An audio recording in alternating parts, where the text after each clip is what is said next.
Hola a todos, ¿cómo están? Bienvenidos al podcast. Esto no es una clase, un día más, una semana más. Les saluda Enrique Rodríguez. ¿Cómo estás, Úrsula Martín Moreno?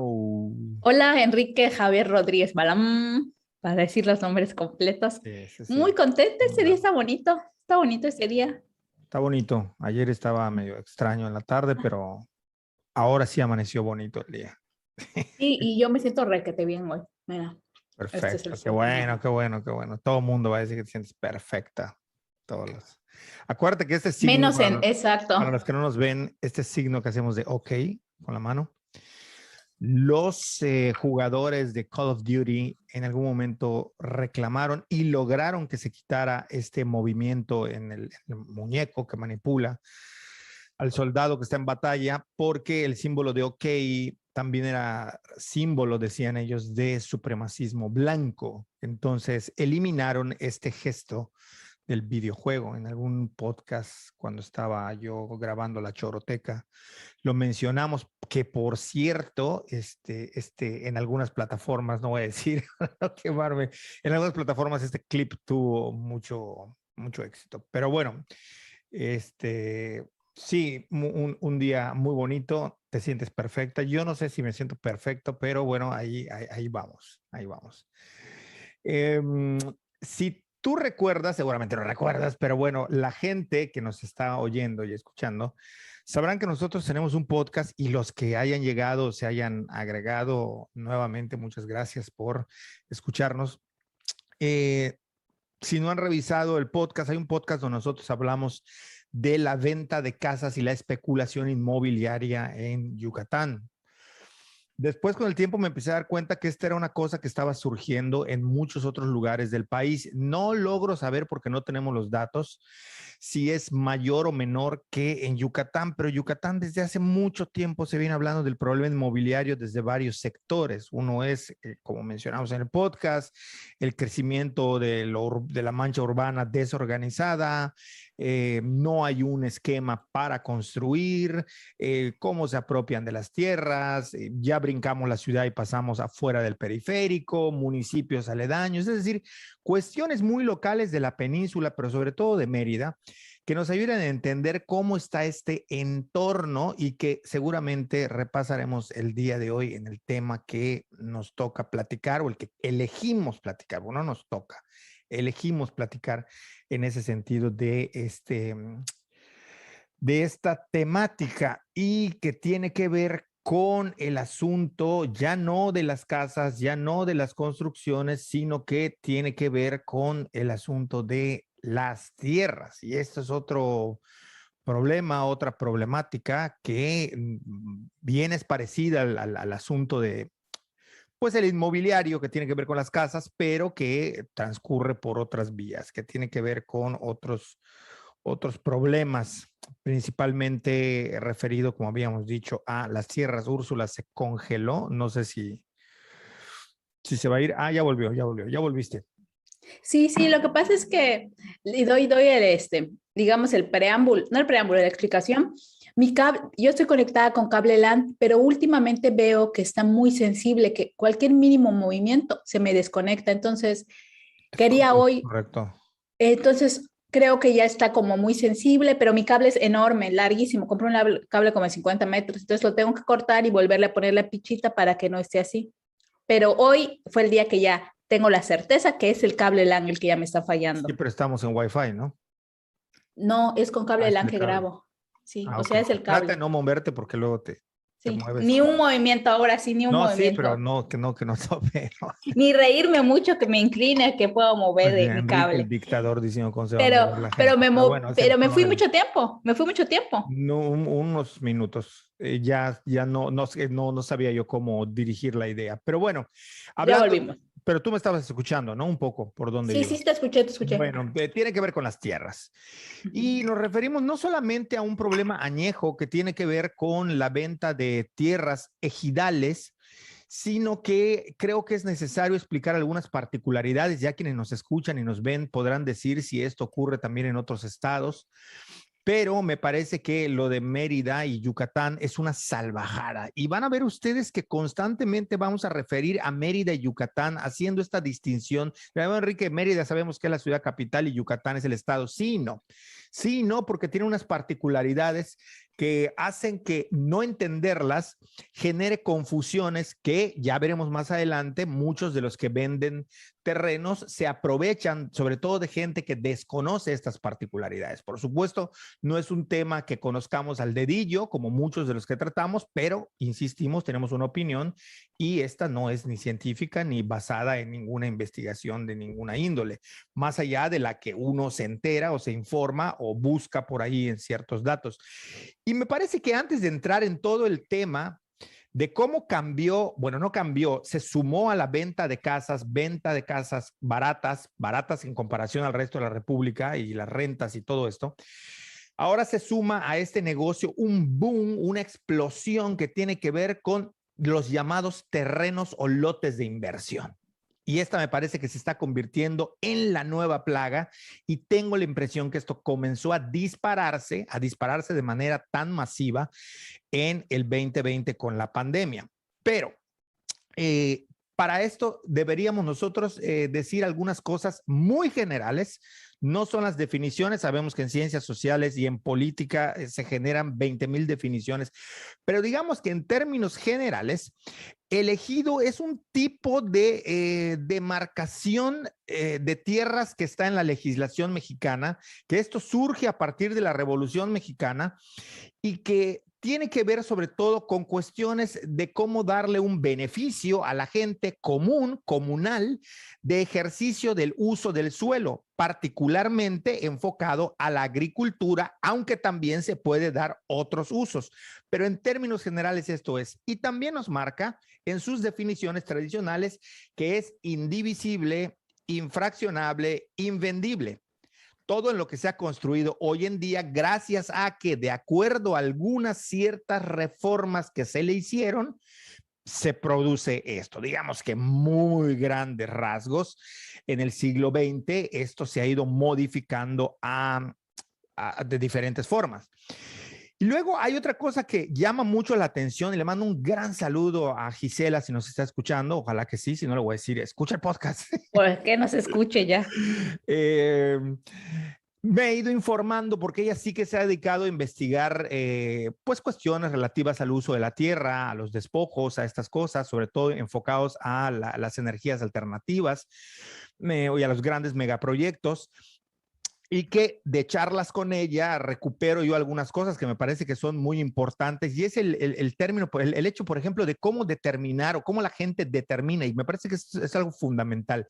Una vez que explicamos qué es el ejido, la otra parte que es fundamental es cómo el ejidatario, ojo que ejidatario no necesariamente es igual a campesino, no necesariamente es igual a vida rural. Pueden estar involucrados, pero no necesariamente. Cómo los sujetos que pertenecen al ejido, porque el ejido es como un ente jurídico, o sea, no está conformado por un grupo de ejidatarios, pero el ejido tiene esta definición más o menos general, muy general y abierta que les di al inicio.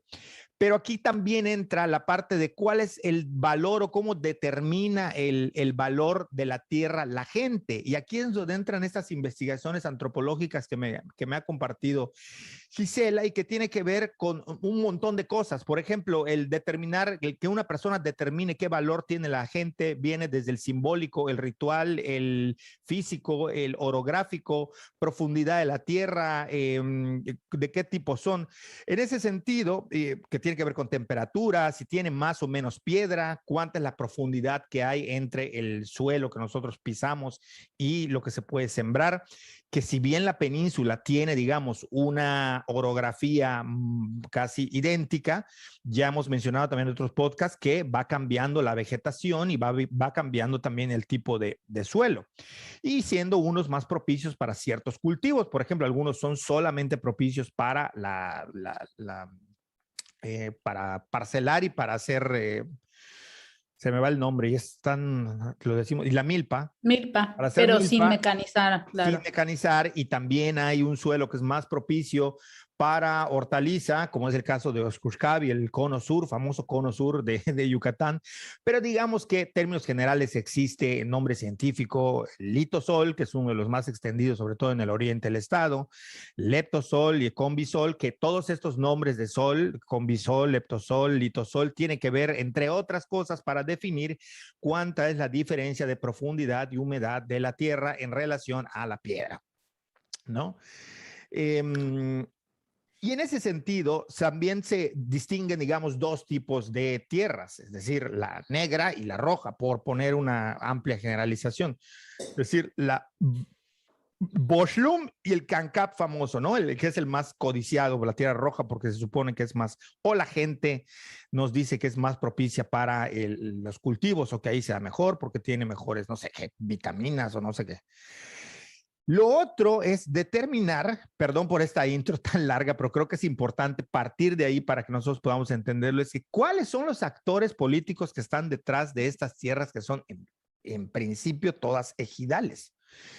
Yo entre los actores puedo señalar a políticos en primer lugar, empresarios, inversionistas que pueden ser empresarios o no empresarios, pero simplemente ser inversionistas, ejidatarios y elegido. Quizás primero elegido y después los ejidatarios.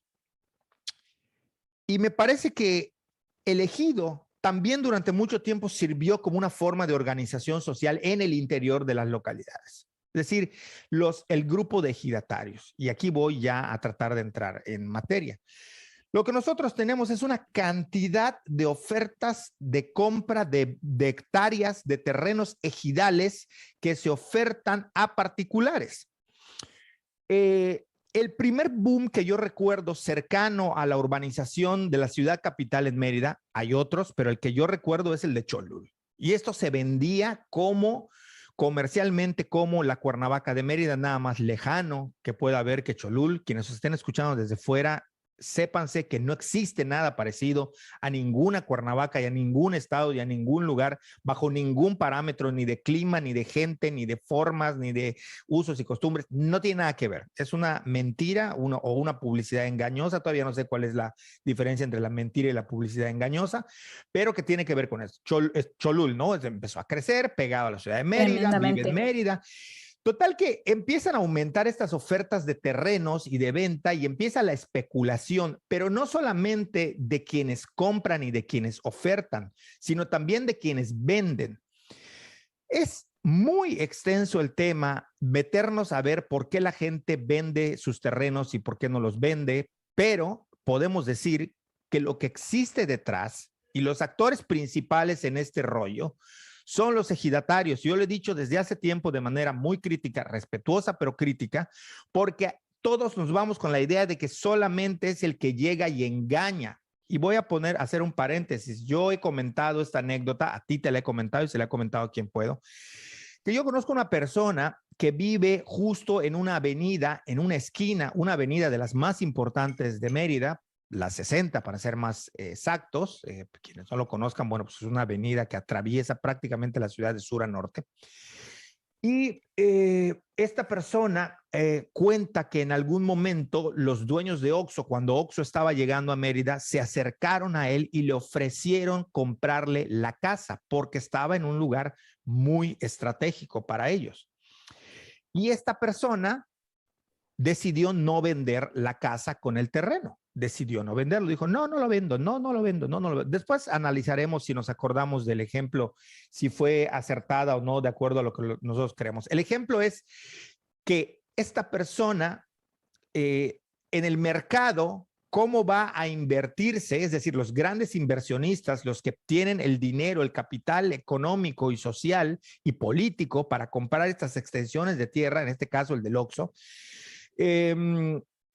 tienen una idea del valor y cómo se está moviendo en el mercado o cómo hacer que sea redituable. Pero ¿hasta qué punto hay un engaño o hasta qué punto la persona puede subir su precio y decir, pues te lo vendo en 100 millones? Y el otro se lo puede dar. Es decir, ¿cuánto es el juego especulativo que va a entrar entre quien ofrece un terreno y entre quien está dispuesto a pagar lo que sea porque al fin y al cabo será redituable? Y esto es algo que se ha discutido mucho para el tema de los ejidos. Es que sí se los compran, pero ellos lo venden porque son engañados, lo venden a precios muy baratos cuando ellos lo van a revender. Volvamos al inicio, el ejido en teoría no se puede vender, con lo cual tenemos que decir que detrás de ahora esta moda de los famosos lotes de inversión, lo que tenemos son grandes extensiones de terrenos ejidales en los que los actores políticos no nada más son el que llega y ofrece perversamente, entre comillas, dinero al que vende, sino también en el que vende, que ya no trabaja la tierra porque es improductiva, porque es incosteable, porque nadie va a poder trabajar si no tiene maquinaria, 3 o 4 hectáreas de tierra, y porque esos terrenos son improductivos y están asentados. A día de hoy, lo he mencionado en los otros podcasts, los ejidatarios o la gran mayoría de los ejidatarios lo que están esperando es cuál es el mejor postor, quién va a dar más dinero y cómo se están cotizando sus terrenos ejidales para poder venderlos. Y en ese tenor y en ese contexto es que surge esta epidemia de la venta de lotes de inversión, que son lotes ejidales, que los siguen vendiendo, cuyo principal mercado es la gente que no conoce cómo está Yucatán, y te los venden a precios muy baratos para estar muy cerca de la playa o desarrollar complejos habitacionales de alta gama donde están lejos de la ciudad. Ayer vi que están diciendo, Baspool, vente al norte de la ciudad de Mérida. Sí, al norte, pero muy afuera de la ciudad de Mérida. O sea, eso no está claro. La gente de fuera tiene el argumento de toda la vida, sobre todo los capitalinos, hay que decirlo. Es que yo en mi trabajo me hacía 2 horas y 2 horas, 4 horas. Sí, brother, pero cuando tú llegues a Mérida, como a mí me ocurrió en Zamora, como me ha ocurrido en otros lugares a los que he ido, que son de menor población y más pequeños territorialmente hablando que Mérida, 2, 3 meses te dura el chiste de querer vivir en las afueras. Cuando tú te acostumbras a los ritmos y a los tiempos del lugar donde vives, se te hace una eternidad. En cualquier modo, sea o no sea así, más allá de la percepción de quien decida comprar o no comprar, lo que es un hecho es que están vendiendo como dentro de la ciudad de Mérida terrenos que no están en la ciudad de Mérida. Por ponerles un ejemplo, vamos a hablar de 20,000 engaños. Luego te dicen que te venden un terreno en la playa y no está en la playa, está muy a las afueras de la playa. Es decir, todo este tipo de cosas que van surgiendo se desprenden de cómo se ha desgajado esta idea de la posesión de las tierras, de elegido, de cómo se concibe el ejido y de cómo se da este mercado ya desatado de compra y venta de tierras.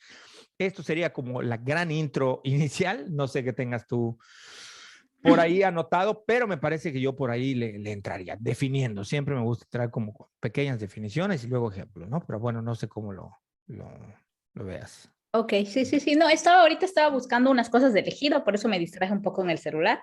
Pero mira, hay muchas cosas. Yo también respecto al tema de las tierras ejidales tengo mi opinión, aunque a lo mejor pueda ser sesgada por la falta de conocimiento, pero sí que a mí el tema de los terrenos ejidales me llama mucho la atención por varias razones, ¿no? Y ahorita lo enlazo al tema de los lotes de inversión, la inflación, la especulación inmobiliaria y todo eso.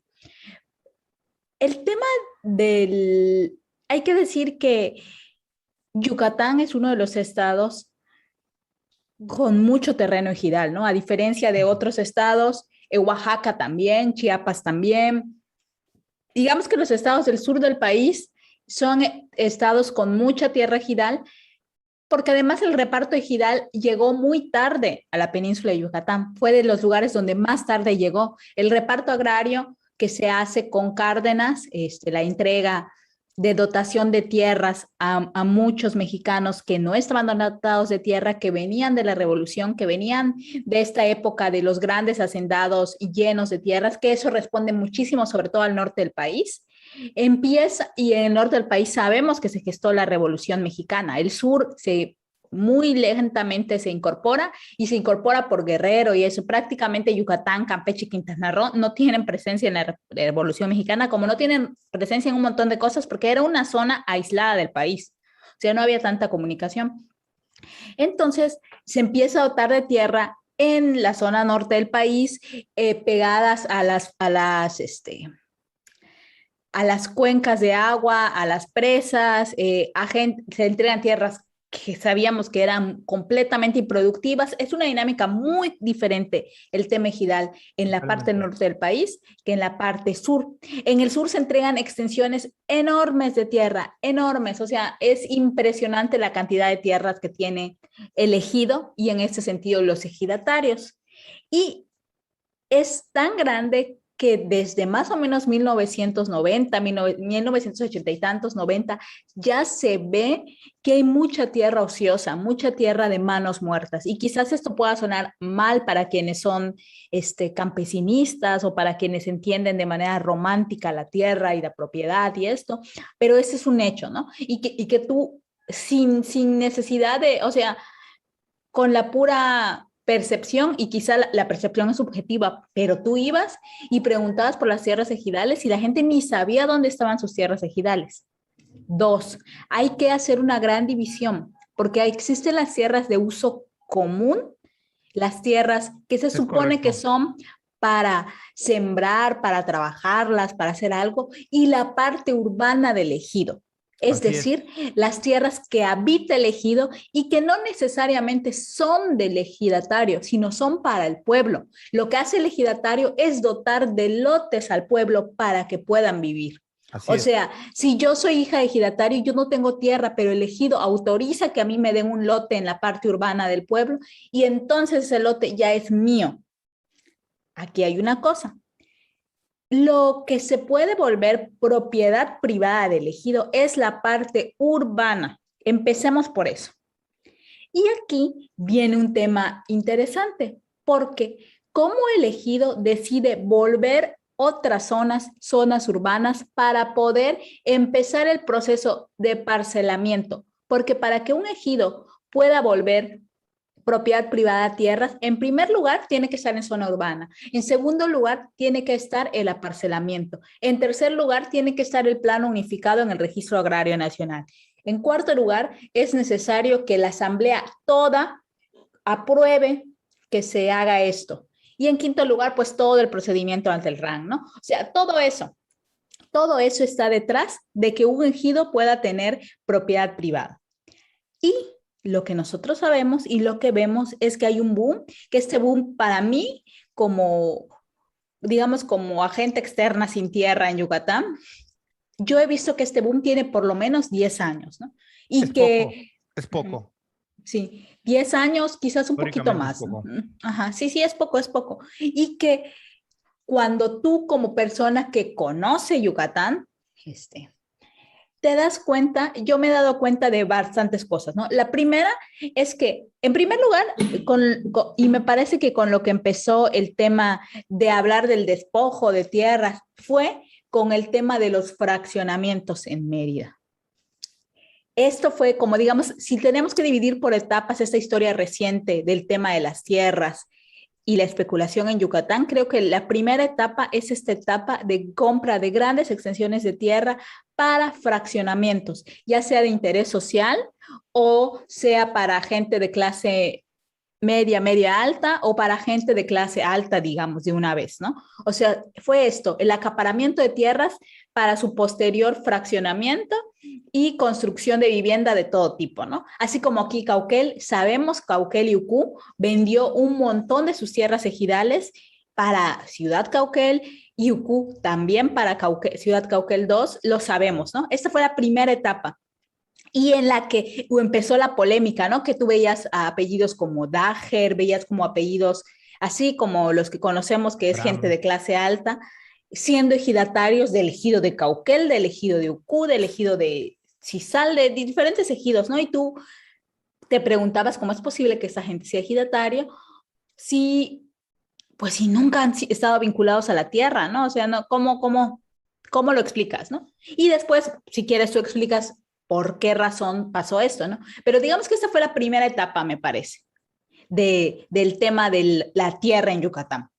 Y con esto toda la crítica que vino. Y me parece que ahorita, en este punto, ya estamos en una segunda etapa en la que la gente no compra tierra, o sea, digamos que los acaparadores, por llamarles de una manera, los acaparadores de tierra, no la compran para hacer fraccionamientos y viviendas masivas, sino la compran o la compran entre comillas porque, ahorita veremos por qué, para la posterior venta en los famosos lotes de inversión, ¿no? Que antes de los lotes de inversión, digamos que una etapa intermedia muy breve y que va y que al mismo tiempo no la puedo dejar como en el pasado porque está coexistiendo. Coexistió con esta etapa de grandes compras para fraccionar y hacer vivienda y coexiste con esta etapa de los lotes de inversión. También hay quien compra la tierra para la venta y la construcción directa de casas, porque ya son, o sea, te venden un lote listo para habitar, ¿no? Y que tiene todos los servicios y que tú puedes hacer tu casa y no vas a tener ningún problema. Y digamos que esta tercera etapa son los famosos lotes de inversión, que cada una de estas etapas, digamos, y que coexisten entre sí, tienen o presentan ciertas problemáticas, ¿no? Que está padre explicar quizás y que también, digamos, tienen sus características muy, muy, muy definidas, que de hecho yo vi un meme hace unos días del tema de los lotes de inversión, porque está siendo tan ridículo en algunas ocasiones que se presta para que uno se ría, se burle. Y por una parte nosotros nos reímos y burlamos, pero también sabes que está generando, yo no sé si utilizar la palabra fraude, pero sí está vendiendo ilusiones a mucha gente que no Totalmente. existen, que esas ilusiones un soplo y se van. Entonces, pues, Totalmente. Sí, a sí, ver, sí. hay muchas cosas y muchos ejemplos y cosas que uno ha vivido y ha visto y yo los últimos tiempos he tratado de revisar de qué se trata esto porque resultan ser anuncios supremamente atractivos. Voy a dar ejemplos que están en la web, que están en el periódico, que han salido notas muy raras. Ayer vi, te lo mandé, preparando un poco el guión de este podcast, una nota de la Jornada Maya donde hablan de una chica de fuera que desde lejos compró un terreno en la playa, en Sisal, y uno con esa nota, perdón, pero yo no entendí esa nota, si era una crítica a la venta de terrenos, si era una publicidad escondida, no, estaba rarísimo. No era de denuncia como comúnmente este periódico suele hacer, no era tampoco un reportaje, era una cosa rara. Perdón, pero no entendí de qué iba. A lo mejor mi lectura de artículos periodísticos es muy mala, pero yo no entendí de qué iba y no sé si tú entendiste hacia dónde iba. No se sabe, Nada, los mismos nada. comentarios por debajo ahí lo decían. Pero bueno, digamos que declaran pueblo mágico a Cisal y de inmediato empiezan a vender terrenos, no como estos terrenos grandes para fraccionar de los pueblos. Cisal es un pueblo pesquero, un puerto pesquero, el más importante y el más antiguo, si no me falla la memoria y los datos, de Yucatán. Antes que Progreso ya estaba Cisal, si no me falla la memoria. En épocas, claro, ya de la colonia, o no sé si prehispánicas, no me acuerdo la verdad. Tremendo salto de la colonia a la época prehispánica, pero bueno, me convertí en el Usain Bolt del salto de longitud. Exactamente. eh, Que yo soy el muy fan de caso, Usain Bolt, por cierto. sí, el caso es que estos lotes te los venden a 80,000 pesos. Digamos que para alguien de clase media, 80,000 pesos no es una cantidad que pueda representar un problema mayor. O sea, no es algo que pueda ser complicado juntar o ahorrar. Y te lo venden como lote de inversión en el sentido de, oh, me voy a convertir en inversionista. Es decir, voy a comprar un terreno que con el paso del tiempo va a valer más. No necesariamente. De hecho, yo diría que no va a pasar eso por las condiciones en las que están. Hay otros que te mandan, tú le picas, eso es como peor que la sarna. Tú le picas a uno de estos anuncios de Facebook y te jodiste, Valiste. porque te van a empezar a bombardear y van a ser más molestosos que Testigos de Jehová desesperado. Con todo respeto para los Testigos de Jehová, amigos míos, son Testigos de Jehová y hago estas bromas con ellos. Lo hago de broma, pero con mucho respeto, aunque parezca que hay contradicción en mi enunciado, pero no. Entonces, se vuelve una plaga, no te dejan bueno, te mandan, te bombardean, te mandan cosas por WhatsApp, te llaman por teléfono, te van diciendo que cuál es tu capital, que dónde lo tienes, que puedes dar 500 pesos mensuales, 1,000 pesos mensuales, engañando a la gente y haciéndoles creer que, wow, voy a vivir en la playa. Y ahí es donde vienen estos anuncios engañosos. Para el caso de Cisal, estos terrenos están lejos de la playa. O sea, sí entiendo, 5 minutos, 10 minutos, esto es lejos, esto no es costa, no es que vas a abrir tu ventanal y vas a ver el mar en todo su esplendor y vas a ver cuando se oculten los atardeceres, no, no, Esto no va a pasar. Creo que no. Está muy lejos. Algunos de ellos, ojo que no estamos diciendo que todos sean ilegales. Habrá empresas que sean serias o inmobiliarias que sean serias. No estamos diciendo eso. Lo que estamos diciendo es que pasaron antes por un proceso de compra de terrenos ejidales con quién sabe qué arreglos en los que definitivamente tiene que ver el ejido y el gobierno. Esto que les quede claro. Vuelvo a poner el ejemplo Palazuelos, ya lo había mencionado en el otro podcast. Así es. Cuando se soltó el tema de ejidatarios reclamando sus tierras, y ahorita vamos a hablar de ejidatarios reclamando sus tierras, el único que no tuvo problemas fue Palazuelos, porque los abogados de Palazuelos, cuando llegaron a Tulum, le dijeron a Palazuelos, oye, sabes que estos terrenos son ejidales y no son propiedad, esto te vas a meter en un lío a la larga. Y todos los que compraron hoteles compraron barato, muy barato, y están teniendo justo esos problemas, porque el ejido, los ejidatarios, lo que te venden son el derecho del uso de una parte de la tierra, pero ni siquiera es vender el derecho, es como una especie de permiso por el cual te cobran. Tú no eres el propietario de estas tierras. A gente muy cercana a mí, que están lejísimos de ser siquiera una clase media acomodada,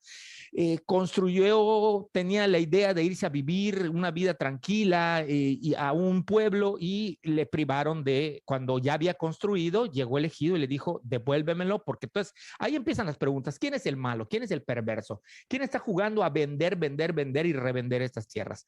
Entonces eso iba a pasar con Tulum y lo que hizo Palazuelos fue que mandó a sus abogados, convencen a los ejidatarios de que vuelvan. Por esto digo que esto que me dices de cuál es el proceso para parcelar, para volver propiedad, lo urbano y lo no urbano, eso debe tener alguna maña jurídica y además aceptada por ciertas políticas de ciertos gobernadores. El caso es que los convence de que sí les paga él 2 veces, les paga por volverlo propiedad y luego les iba a pagar por el terreno. Total que Palazuelos fue el único que compró propiedad. Fue el único que no despojaron, el único que no tuvo un solo problema. Este caso, Palazuelos, se ha llevado como ejemplo incluso a escuelas de derecho. Y sobre leyes agrarias se pone siempre este ejemplo de Palazuelos, porque él compró propiedad, se puso muy vivo. Entendieron sus abogados de qué se trataba el ejido y cuál era el problema. Eso es lo que no sabemos si está ocurriendo. Entonces, cuando uno llama a estos inmobiliarios, como yo lo he hecho, y les preguntas, ¿tiene servicios? ¿Me garantiza que tenga internet? ¿Me garantiza que tenga agua? ¿Me garantiza que vaya a haber pavimentación de algún tipo? ¿Me garantiza que vaya a haber los servicios básicos de electricidad? Siempre te dicen de aquí a 2 años cuando entreguen. De aquí a 2 años cuando entreguen. Y eso no lo vas a saber. La gente recordará en Yucatán que un fraccionamiento que hicieron Ciudad Cauquel cercano al pueblo de Cauquel, durante muchos años estuvieron sin luz, sin energía eléctrica y sin agua, porque tenían un montón de problemas. Estamos hablando de algo cercano a la ciudad de Mérida. Entonces, también están ofreciendo en otros lugares. Último ejemplo de estos, y ya te cedo otra vez la palabra, porque si no la acaparamos y con este cambio de micros se hace complicado. Pero yo fui, y no voy a decir el poblado, pero los yucatecos lo saben, un poblado cercano al norte de Mérida, cerca de una universidad. Más datos no les puedo dar. No es Cholul. Yo fui con unos amigos que querían comprar y yo les dije, no compren porque eso es un problema. Y llegó a tal grado que preguntando quién ve, primero había más letreros de se vende terreno que letreros de se vende cochinita. Para empezar. Esa cañón, súper una cañón. Prostitución de tierras increíble. Y después resultó ser que el informante más apropiado para decirnos de qué iba el tema de la venta de terrenos, pues era el presidente municipal. Fue el presidente municipal del poblado. Llegamos a hablar con él y sin ningún tapujo nos sentó amablemente, abrió un mapa y nos mostró todo lo que estaba fraccionado, qué se podía comprar, qué no se podía comprar. Por supuesto, el tema de la electricidad y del agua era, ya llegará, ya nos dijeron que ya va a llegar, lo mismo de siempre, ya escarbaron y ya tirarán cables, ya vimos, mira, ese hueco que ves ahí es porque van a, o sea, te empiezan a decir un montón de cosas, ¿no? Bueno, esto era como, estos son los terrenos que hay. Y luego decía, hay una serie de terrenos que estos, decía, si se compra por hectárea, el valor es mayor y eso sí vienen con título de propiedad.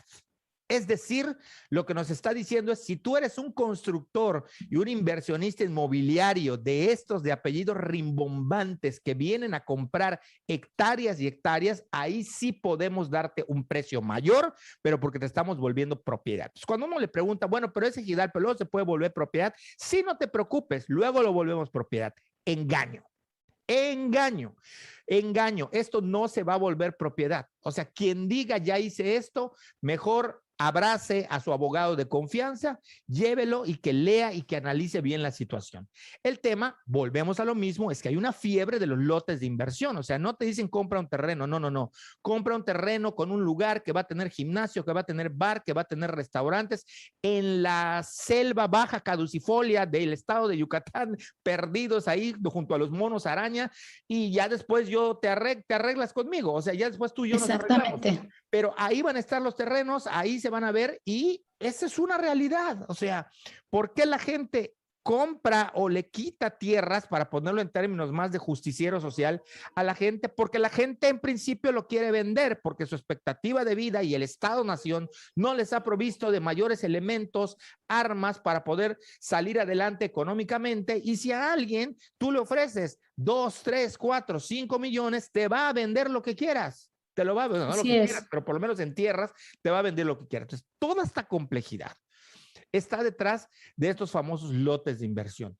Yo no sé si tengas algo más que decir sobre esto, ahorita lo lanzas, pero creo que esto nos lleva ya a la parte de comercialización de cómo se está vendiendo y de la mercadotecnia alrededor de los terrenos. No, sí, o sea, al final... Voy a levantarme para que necesito encender una luz porque esta no me da.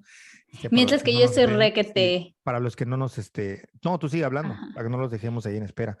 Para los que no nos, no nos están viendo, pues voy a hacer un movimiento. Mi silla ya, para que se vea, está despedazada, la estoy mostrando. Es ya por el para que vean que sí uso mi silla, pero ya prometo cambiarla para que no les afecte la visión. Mira, y mira que la mía es súper sencilla, pero ha durado. Ah, bueno, o sea, sí, te digo, el tema, aquí es donde yo iba, porque te decía que mucho se habla de los ejidatarios y que son despojados y que no sé qué, pero yo la pregunta, y un poco entendiendo la romantización de la tierra, ¿no? Porque yo esta discusión la he tenido en charlas con amigas, pero también la he tenido en foros, en seminarios, digamos que en espacios donde la discusión es una discusión más como académica, por un lado, y por otro lado, una discusión que tiene que ver con política pública y con actores de la sociedad civil que ya están haciendo cosas, ¿no?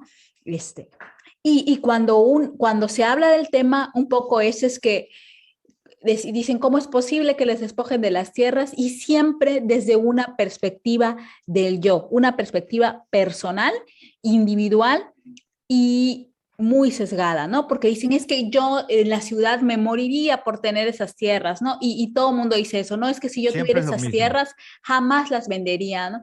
¿Cómo es posible que lo vendan? Es porque los engañan, como tú dices, es porque no saben el valor de las tierras. Y esto es muy interesante, ¿no? Porque cómo se sigue, a través de estos discursos, se sigue viendo a la gente de las zonas rurales como antes se vio.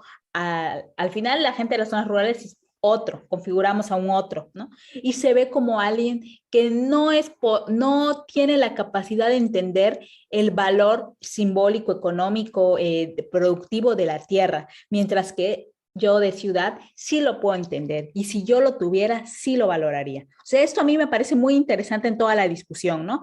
Y cómo al sujeto que es de la zona rural se le puede engañar, ¿no? Esto a mí, o sea, quitando todo esto, me gusta esta discusión. O sea, no es que me guste, me parece interesante, ¿no? Porque al final son prejuicios que vamos cargando desde hace un montón de tiempo, ¿no? O sea, parece que estamos de nuevo en la discusión del primitivo y el civilizado. Aquí el civilizado es el sujeto urbano. Exacto. O sea, es increíble cómo se sigue extrapolando hasta el día de hoy. Uh-huh.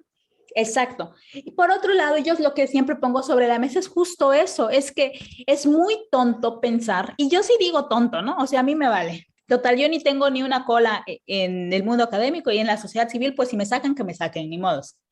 ¿Pero cómo te va a sacar la sociedad civil? No, porque yo soy parte de la sociedad civil, obviamente. O sea, sí, pero si me quitan espacios. Ajá.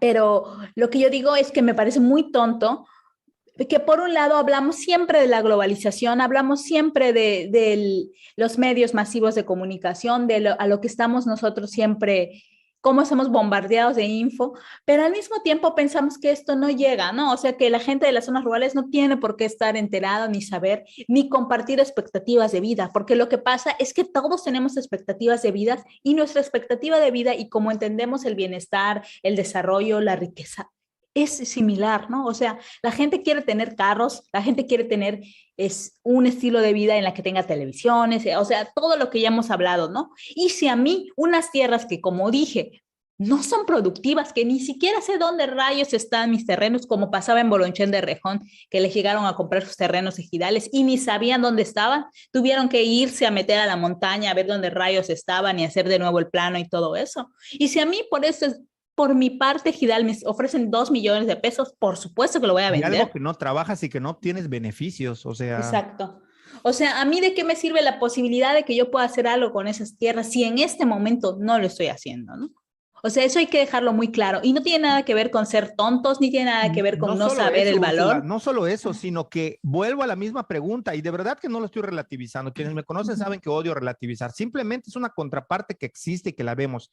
Mi pregunta es, ¿quién termina siendo engañado y quién es el engañador? Porque Exactamente. muchas de estas tierras, insisto, no estoy hablando de un ejemplo aislado. Esto es algo que se sabe Vox Populi en Yucatán. Si tú compras un terreno ejidal y no le das uso, te lo van a quitar los mismos que te lo vendieron. Lo van a invadir, van a construir y tú no tienes ninguna herramienta. Si no conoces cómo se mueve, te lo van a quitar. No es que la venta sea fraudulenta en el sentido de te vendí tierras que no existen o que no están o que no tienen ese valor. No. Las particularidades del ejido, del terreno ejidal en Yucatán, conllevan a este tipo de prácticas en las que están involucrados ejidatarios, el ejido, que ya definimos que puede ser algo entendido de manera diferente, empresarios, inversionistas y políticos. El gobierno se hace de la vista gorda ante estas cosas porque muchas veces el gobierno está implicado en estos negocios. Esto es así. Entonces, cuando hablamos de engañar, ¿quién es posiblemente podríamos hacer una escala de quién es el que pierde más económicamente hablando? Quizás ahí sí podríamos tener métricas, pero a nivel subjetivo de quién es el timado, me parece que no nada más en todo caso es el ejidatario. También son los que compran, también son los que revenden, también son los que sacan después de un tiempo. También son esos que les dicen que está cerca de la playa y no está cerca de la playa. También son esos que les dicen que tiene servicios y no tiene ningún servicio, que les dicen que se va a volver propiedad y nunca se vuelve propiedad, ¿no? Exacto, y es que ahí va mi otra, digamos, la otra parte de lo que hablé, porque, bueno, me quedé con digamos, con el bullet de lo que dijiste acerca de cómo se convierte en propiedad. Me parece que es a partir de 1994, justo con el Tratado de Libre Sí. Comercio, que se reforma la Ley Nacional Agraria y se posibilita poder hacer propiedad privada los ejidos. A lo que iba es que en esa Ley Nacional Agraria lo que dice es que se puede volver propiedad privada la parte que se encuentra en la zona urbana del ejido. El tema, digamos que ahí el maniqueo está en que son los mismos ejidatarios los que deciden volver zona urbana cierto espacio, por ejemplo, y como naturalmente por ejemplo, voy a poner un ejemplo, el pueblo de, no sé, Champotón, en Champotón. La zona ejidal original es una, la zona urbana es otra, pero naturalmente el pueblo crece, la gente, los ejidatarios tienen hijos, tienen nietos, tienen familia, y entonces es necesario ampliar su zona urbana. Esa es la idea de la zona urbana y de poder volver otras partes zonas urbanas, porque entonces pueden dar lotes de tierra a más gente. En este punto están urbanizando mucha parte del ejido para la venta, no para que lo vivan sus familiares, sus hijos, su prima, no. Ese es el hecho. Ahí empieza como, digamos, el movimiento, la interpretación de la ley. Entonces, pues me interesa venderle a no sé quién 80,000, no dije mucha, 800 hectáreas, pues lo vuelvo propiedad privada. como pasó con la famosa cervecera en la carretera a Junucma, que todo eso era ejidal y está vendido. O sea, y se vendió, y yo ahí sí puedo decir, porque yo estuve en Techán de Palomeque cuando se hicieran, soné muy antropóloga, yo estuve ahí, Mi pero comunidad. exacto, pero sí, justo estuve ahí y sí trabajaba con ejidatarios en otra cosa, pero ellos tenían esta, o sea, ellos firmaron todo, ¿no? Todos firmaron muy felices por el dineral que se les iba a dar, que no sé si sea mucho o poco, para mí es mucho, seguramente para gente que Es sí, que en realidad. depende, eso también es otra discusión, o Ujú. sea, piensen ustedes que alguien llega y les da 5 millones de pesos, aún siendo de ciudad, o sea, a ver, si te pones vivo y sabes invertir, puedes triplicar ese dinero, puedes Claro. ahorrar. Ahora, Y si no, si si quieres piensas vivir en, austeramente si, y no quieres trabajar jamás, también lo puedes hacer. también, o si, Sí, pero será poco para quien piense en mamarse los 5 millones. O sea, sí, vean a los claro. boxeadores, a los grandes deportistas que han perdido cantidades exageradas de dinero y han quedado en la miseria. O sea, Ujú. eso también ya depende de cómo se vea, pero Espérame, sí, es que lo hacen voy a en hacer esto. relación a cuánto va a ganar el que está comprando y cuánto va a perder. Eso no lo ve la gente. O sea, ahí entran esas subjetividades que tenemos que entender y que se estudian tanto dentro de la antropología, es decir, cómo es que las personas, por eso yo mencionaba en estas charlas con Gisela, cómo ella resalta el tema de cómo ve la persona el valor que le da a las tierras, ¿no? Cómo ven los Sí, sujetos claro. el valor que se le da a las tierras, ¿no? Y así está el dinero, o sea, también pasa por una subjetividad, o sea, cuánto es mucho y cuánto es poco y para qué te da, pues depende, cada quien, ¿no? Sí, Pero ajá, ahí voy con mis matemáticas. Si te pones un sueldo de 20,000 pesos mensuales y que año con año le aumentes el tema de la inflación, vives fácilmente 12 días, 12 años sin trabajar nunca. O sea, sí, literal. pero yo he escuchado cosas, voy a decir cosas porque ya estoy muy caliente en este tema, de gente que se queja, ¿no? O sea, cuando empezó la pinche discusión antes de ahora, que no vamos a entrar en eso para nada, ¿eh? Ni se asusten ni salgan corriendo. Si les interesa, háganoslo saber y tocamos el tema con los riesgos que ello implica hoy en día. Ujú. Eh, el tema, ahorita que se soltó lo de la mafia de los académicos y que roban y tal y cual, en algún punto, yo recordaba que yo le decía a ciertas personas, bueno, pues renuncia a tu SNI, a tu dinero que te da el Sistema Nacional de Investigadores, que no es tu salario, ni siquiera es un sueldo, es como una beca, ni siquiera pasa Ujú. por Hacienda, o sea, hay como cosas que ya se han establecido. Pero ¿y cómo voy a pagar la escuela, la colegiatura de mi hija si no tengo el SNI? Tú dices, madre mía, esta pobre persona, ¿cómo va a pagar la colegiatura de su hija? Ay, pobre. Sí, claro, pero está estudiando en una escuela que es para millonarios. O sea, entonces, ¿de qué hablamos? O sea, ¿qué es el dinero? Va a depender de tu estilo de vida y de cómo lo lleves. No estoy criticando, cada quien haga lo que quiera con su dinero, como lo consiga, no es nada ilícito, todo el tiempo ha estado, está ahí. Pero sí esta parte de, es que, ¿qué es dinero y qué es mucho para cada quien? Pues va a depender, o sea, como hay gente que no entiende cómo alguien puede gastar su dinero en un iPhone, hay gente que no entiende cómo hay alguien que puede gastar su dinero en camisas o no puede entender cómo puede gastar su dinero en bolsas Louis Vuitton. O sea, pues eso depende de cada quien. O sea, pero Así en es. términos generales, con lo que alguien puede vivir dignamente, sí hay unos parámetros. Y a partir de eso, todo lo que venga ya está sobrado. O sea, todo lo que venga a partir de las necesidades básicas cubiertas con comodidad, incluyendo estilos de vida donde puedas viajar y de entretenimiento y demás, incluido tu pago de Netflix y tu pinche nueva serie que acaba de salir, todo fuera de eso ya es lujo. Todo lo que está fuera de eso es lujo. Exactamente.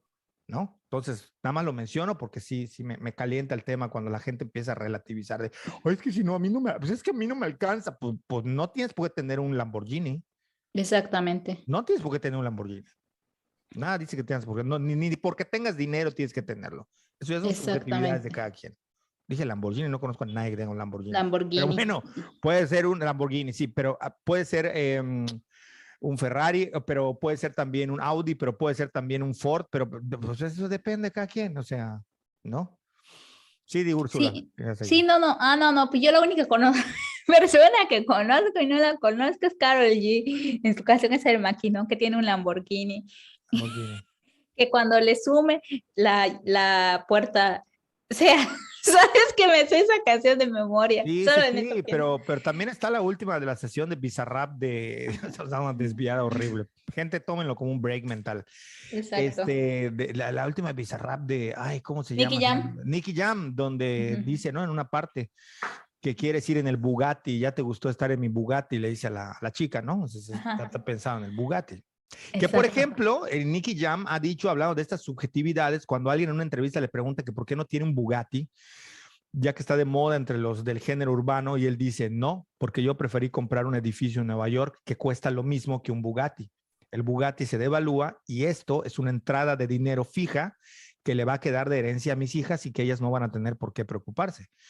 Estas son las subjetividades de las que hablábamos, ¿no? O sea, Por supuesto. un residente en una de sus canciones aventando un Maserati y tirándolo porque ya no servía.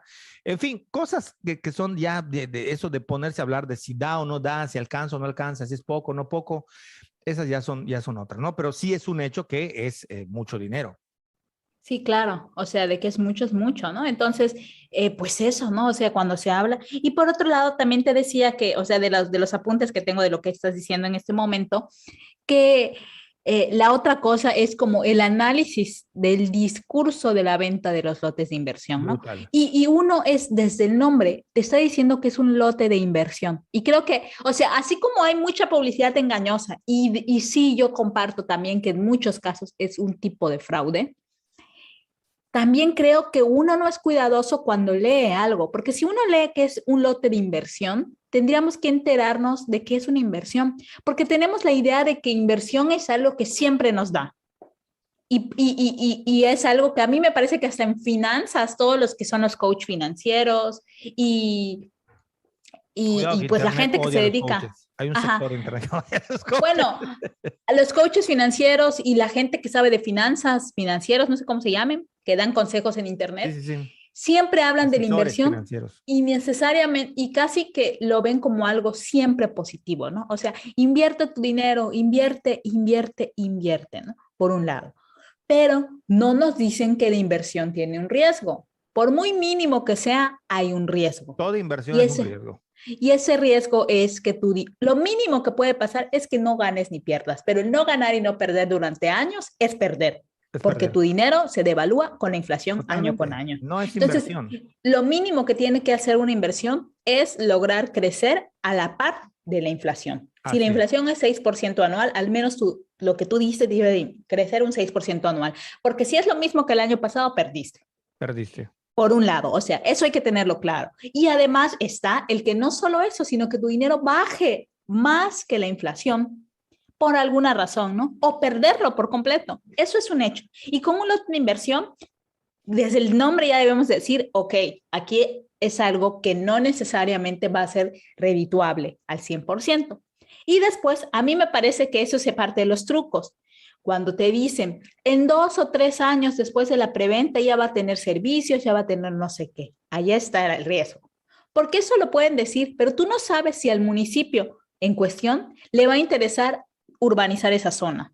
Tú no sabes si en algún momento esa zona se va a volver una zona habitacional y sí vas a poder dotar de todos los servicios, porque si no, ahí te quedas con tu pedazo de lote en medio de la selva y ve cómo le haces. Digo, puedes poner tu pozo, puedes poner tu planta, o sea, si lo quieres habitar, lo puedes habitar, No, ¿no? si el negocio de la inversión, por eso te dicen eres inversor, hasta le Uh cambian el -huh. nombre, ¿no? Así como otras empresas te dicen, es que tú no eres un cliente, eres un socio. Uh Así -huh. ahorita te están diciendo, es que tú eres un inversor, no eres un comprador ahí, no eres un cliente, eres un inversor, ¿no? Uh -huh. Y si los inversores lo deciden, que no sé qué. Y entonces te ponen ahí como unas amenidades, perdido en la selva, perdido en el mangle, perdido en quién sabe dónde, y te dicen tú vas a ser un inversor y vas a llegar y vas a tener, no es cierto, no es cierto. En el mediano plazo puede ser que esa cosa no sirva, como un montón de lugares que han abierto aquí en la costa por Telchac hacia esa parte norte de la costa, que han abierto cosas que se caen, no sirve, no va. Y sí, ahí tienes tu terreno, pero ahí se quedó metido y embutido entre otros 30, 40, 50 lotes que no sirvieron para nada.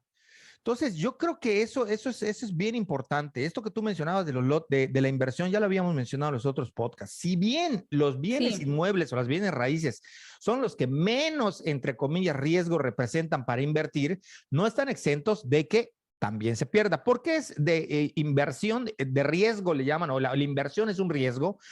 Porque así como puedes ganar, puedes perder. Lo que pasa es que al arriesgar ganas más. O sea, términos muy generales, muy generales. Uno, por decir, tú tienes una etapa en la que ahorras, pero ese ahorro tiene un tope. O sea, no toda la vida tu dinero va a crecer en la medida que quieres que crezca solamente basado en el ahorro. O sea, va a tener un tope, o sea, no vas a poder acrecentarlo. Entonces, llegado un momento en el que tengas cierto capital, si tú le inviertes, hay un riesgo, pero la ganancia también va a ser mayor que lo que te estaba dejando solamente ahorrar o solamente tenerlo en el banco, que el banco ya todo el mundo sabe que para nada sirve. No sirve en absoluto para nada el banco, y el riesgo de perderlo es mucho más grande que perderlo comprando una casa o un terreno. Pero sí, estos mecanismos de mercadotecnia sí son de publicidad engañosa y están dirigidos a gente que no conoce la península. Tan sencillo como que la cantidad de gente a la que yo le he preguntado, que son asesores de estos lotes de inversión, cuando yo les digo soy yucateco, en ese momento cuelgan. En ese momento cuelgan. En cuanto yo les digo yo soy yucateco o yo vivo cerca de ahí o me lo conozco muy bien, en ese momento te descartan y te dejan de mandar publicidad. Publicidad que va desde espectaculares maquetas de unos centros de entretenimiento turísticos en donde va a estar tu terreno maravilloso, con colores y con diseños espectaculares, mostrándote el mar cuando no está en el mar, diciéndote que están en el norte de la ciudad. Pues sí, al norte de la ciudad está Miami. Y no por eso vivo en Miami.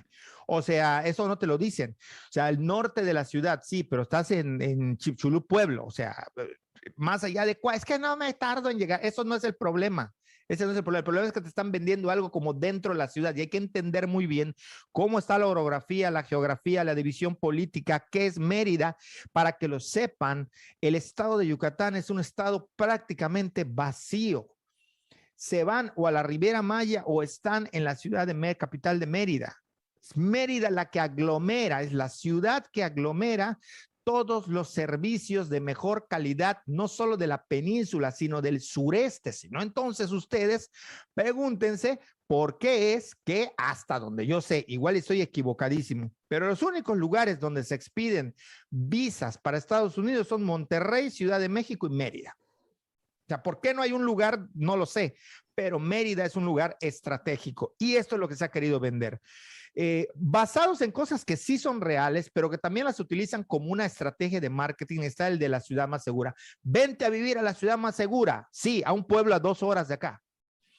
¿No? Es como no estás viviendo en la ciudad, no estás disfrutando de los servicios de la ciudad, no estás teniendo esa garantía que te da el soporte de saber que si estás dentro de la ciudad, tu rendimiento o la posibilidad de que crezca tu dinero invertido es mayor a que si estás en otro lugar donde no sabes qué va a pasar ahí, hacia dónde se está yendo el crecimiento. Y otro fue, digo, yo te lo mandé a ti porque a mí me pareció, no sé, chistoso primero, luego curioso, luego de risa, luego escandaloso. En uno de estos lotes de inversión, dentro de la publicidad que te mandan, es Kalimba haciendo una story, el artista, el cantante Kalimba, el que tuvo problemas por denuncia por abuso de una menor en Chetumal, que después ya pues la ley lo absolvió de este problema, para que la gente se entere, ¿no? Por si no saben quién es Kalimba, ahí googleen o búsquenlo. Un cantante muy bueno, es un gran cantante, que en los 90s con estos grupos de, no sé cómo llamarles, porque no son band boys, pero son grupos de la onda vaselina y estas cosas, tuvo bastante éxito, sí, fue muy popular, es un gran músico, un gran cantante, y que pues hay gente que es fan de él, no sé, pero entonces en el video, que es un video que se ve que está tomado con un celular donde lo están grabando a él para que veas que es real, lo contrataron y le pagaron para que venga a Mérida a hacer publicidad. Que la gente diga, wow, ese vecino de Kalimba. No, no vas a ser vecino de Kalimba, no lo vas a ver. No sé si Kalimba va a comprar, no tengo idea. Creo que Kalimba debería tener más dinero que 80,000 pesos para comprar un lote de terreno, pero está en esta serie de mecanismos de marketing para venderle a la gente la idea de que están haciendo la gran inversión de su vida. Y no, señores, sobre todo en terrenos de playa, no están invirtiendo. Si ustedes lo quieren comprar porque les parece que quieren vivir y tener algo cerca de la playa o porque quieren ir a pasar el tiempo, está bien. Lo más que les va a dar es para rentarlo cuando no estén viviendo en época de vacaciones o por Airbnb si deciden hacerlo, pero algo como que tú digas, ahí tengo una casa y en 10 años va a valer el triple, lo dudo mucho. El costo de mantenimiento de cosas que están frente al mar es altísimo por la cantidad de salitre que se le mete a las paredes. Alguien que no vivía frente al mar, pero sí en zona de costa, me dijo que prácticamente de 3 a 4 veces tenía que pintar su casa para evitar la corrosión por salitre. Entonces, sí me parece que son como estas publicidades que no sabes si son fraude, no sabes si son engañosas. Los mismos agentes inmobiliarios no saben hacia dónde va o si lo saben, te lo ocultan, pero me parece que tiene que ver con todo esto y que ha despertado este boom de esta venta de lotes de inversión que ahora es la moda. Ya no son las casas, sino ahora son los famosísimos lotes de inversión. Entonces, la publicidad es así, es engañosa, ¿no? Sí, claro, y que te digo, que sí tiene una estructura, en este punto ya tiene una estructura, porque en primer lugar, los nombres que utilizan, siempre utilizan nombres que refieran o a la fauna local, casi que endémica, o a algo que tenga que ver con la selva y lo maya, ¿no? O sea, siempre es o tapirus, o balam, o to, o algo así, ¿no? Muy de la fauna. Sí. Dos, siempre te tienen que hacer la referencia de la cercanía con un punto estratégico, ¿no? Ya sea Mérida, ya sea la playa en grandes extensiones, ¿no? Porque puede ser Ocisal o El Chuburná o la Chubut, que sea. Telchac, Exacto. Santa Y Clara, siempre tienen datos erróneos de las distancias, ¿no? A 15 minutos, ¿no? Y tú ves la zona donde está y sabes que te va a llevar media hora a llegar, ¿no? O sea, eso siempre, ¿no? Y siempre haciendo énfasis a las maravillas de habitar aquí, ¿no? Sino Mérida sí es segura, las playas sí que es paradisiaco, los cenotes que es paradisiaco, cosas así, ¿no? Sí, pero no O están sea, viviendo ese en es Mérida, es lo que quiero exacto. decir. O sea, Pero Mérida sí es siempre, segura, pero no estás viviendo en Mérida. no, pero te digo, o sea, las que están cerca de Mérida, pues haciendo alusión a la cercanía y las que están cerca a playas, cenotes o algo así, haciendo alusión a ese paradisiaco y nunca con información exacta, ¿no? O sea, nunca te dan o sea, yo siempre que veo esos anuncios, ya sé que si dice 15 minutos es media hora, ¿no? Y lo ves, ¿no? O sea, tú como yucateco te das cuenta, ¿no? Que ves que dice que en 15 minutos y ves que está hasta el furris de lejos, pues sabes que no, o sea, que te va a llevar media hora. De hecho tú mencionaste algo cuando te mandé el video de Kalimba, tú mencionaste Ajá. algo en favor de, o sea, no lo estabas apoyando, pero yo lo entendí después de que me lo dijiste, puse atención, como que él, si bien acepta hacer este comercial por el cual estaban pagando, eh, es un hecho que él es, a mi punto de vista, irónico en la historia que hace, porque él dice, yo decidí comprar un terreno aquí. Y la playa me queda ahí a lo lejos, donde ustedes ven una nube. Y va a haber un centro de golf ahí a lo lejos, por donde ven esas matas que están ahí, esos árboles que están ahí. O sea, como que con ironía trataba de explicar, como que él entró, como que le dio una especie de remordimiento y dijo, ok, voy a hacer esto, pero le voy a lanzar anzuelos a la gente a ver si los cachan, a ver si entienden que no está cerca. O sea, está ahí, muy lejos. O sea, es ahí donde se ve, lo hice muy chistoso, donde se ve esa última nube, allí. Última nube. O sea, eso es ironía. O sea, ¿cómo vas a tomar como punto de referencia una nube en una story? O sea, es así como ahí donde se ve esa punta, como diciendo, hasta ahí está el centro que me prometieron de recreación, ¿no? O sea, hasta ahí está la playa. No, pero sí, es un tema complicado. Vamos a ver qué cosas depara el futuro. Igual estamos equivocadísimos y todos los que compraron 80,000 pesos su terreno en Cisal y en otras playas se vuelven millonarios en 5 años y su inversión se les retorna con un precio grandísimo, ¿no? Entonces, pero a ver qué pasa. Pues no sé, Úrsula, ¿cómo la ves? Pues así la veo, está cañona la cosa. Pues hasta ya hablamos como el meme, ¿no? Pues así es. Sí, Ursulita, pues así la cosa es, Ursulita. Así es, Enriquito. Pues sí, es un tema, la verdad que hay mucho que decir, pero que el mucho tiempo que no nos decir y da. mucho de que no saber, además, o sea, mucho que no sabemos, mucho que no Sí, sabemos muchas qué cosas onda, que qué no va a sabemos. pasar, cómo va a estar, pero pues, o sea, uno espera que las cosas no sean negativas, ¿no? Que, Para nadie. a nadie se le haga fraude, que todos puedan evitar lo que están Que la gente que comprando o vendió esté hacer. contenta. Exacto, pero pues no lo sabemos, ¿no? Y no lo sabremos hasta no sé cuánto tiempo tardará en estallar esto, Pero es cinco un tema años. complejo y que queríamos tocar porque, Ujú. porque es que es excesivo, o sea, los anuncios de lotes de inversión. Gente que no es de Mérida, gente que no es de Yucatán, mucho cuidado, asegúrense, asesórense, pregunten en qué condiciones están. El tema ejidal es algo serio, no lo tomen a broma, no lo tomen a Basile, es complicado y pues eso, asegúrense nada más de dónde van a gastar su dinero, en dónde lo van a invertir, entre comillas, y qué van a hacer con ello. No sé si tengas algo más que comentar, yo hasta aquí lo dejaría, tema amplio, si quieren que También. toquemos otros temas, siempre les vamos a decir que nos lo hagan saber, pero bueno, estamos en eso. Nada, nos despedimos. Damos un saludo, Enrique y Úrsula, para todos ustedes.